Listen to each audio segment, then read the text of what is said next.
টিকটকে সুন্দরী নারী সেজে মায়াবী হাসি, আর সেই হাসির আড়ালে লুকিয়ে থাকা এক ভয়ঙ্কর হায়নার দল। সিলেটের পাঠানটুলায় প্রবাসীদের টার্গেট করে সক্রিয় হয়েছে এক দুর্ধর্ষ বিয়ে বাণিজ্য সিন্ডিকেট, যাদের প্রধান অস্ত্র হিজড়াকে সুন্দরী নারী সাজিয়ে বিয়ের নাটক। এই মায়াবী রূপের ফাঁদে পড়ে আজ সর্বশান্ত ছাতকের ফাহিম, প্রবাসী যুবক ফারদিন সহ মোট ৩ জন রেমিট্যান্স যোদ্ধা। বাসর রাতে স্ত্রীর আসল পরিচয় জানতে পেরেই প্রবাসীদের আকাশ ভেঙে পড়ে মাথায়।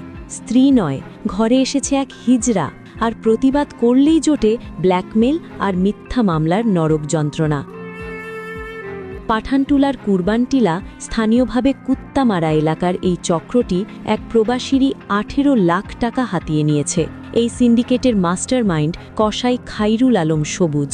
তার সাথে যুক্ত আছে ছাত্রলীগ নেতা পরিচয় দেওয়া জিহাদ আহমেদ এবং আইনজীবী পরিচয় দিয়ে মিথ্যা মামলার ভয় দেখানো কসাই মান্নান। সাংবাদিক আর উকিলের ভুয়া পরিচয়ে প্রবাসীদের জিম্মি করা এই চক্রের বাকি সদস্যরা হল কসাই মানিক ও ফারুক আহমেদ, কথিত নারী সাজার কারিগর তাহমিনা জান্নাত সাথী ও নাজমা বেদম, রাজমিস্ত্রি বাসিত আলী ও ময়না মিয়া, এবং প্রতারণার ঢাল হিসাবে ব্যবহৃত কথিত বাবা মা আহসান হক ও খাদিজা পারভিন। বিদেশের তপ্ত রোদে ঘাম ঝরানো ৩ জন প্রবাসী রাজীবনের সঞ্চয় আজ এই কুত্তামারা এলাকার ১১ জন নরপিশাচের পেটে। প্রশাসনের নাকের ডগায় চলা এই বিয়ে বাণিজ্য সিন্ডিকেটের কি কোনো বিচার হবে না? রেমিট্যান্স যোদ্ধাদের চোখের জল কি তবে বিফলে যাবে?